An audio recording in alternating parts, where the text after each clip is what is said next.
Go back to our top story, the violent clashes in Cairo. Hossam Bahgat is the founder and director of the Egyptian Initiative for Personal Rights and a leading defender of civil rights in Egypt. He's calling for an investigation to what happened on Sunday to prevent further bloodshed.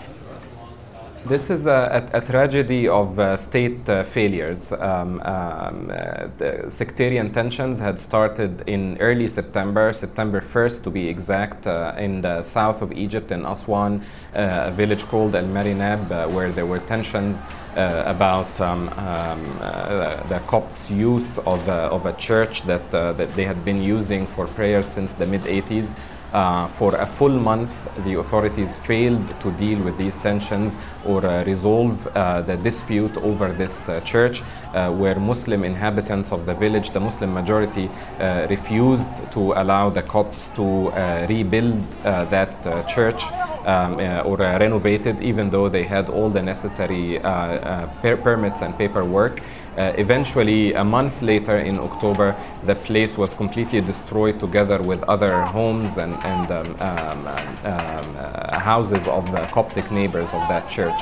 The events that we saw last night were simply a peaceful protest by a majority of Christians in Cairo and some Muslims as well that came out to express solidarity with Egypt's Christian citizens and commitment to the values of citizenship and equality for all citizens. It's unprecedented. Something was broken yesterday and it may have been fatal. Our organization has been investigating and documenting sectarian violence for 10 years now.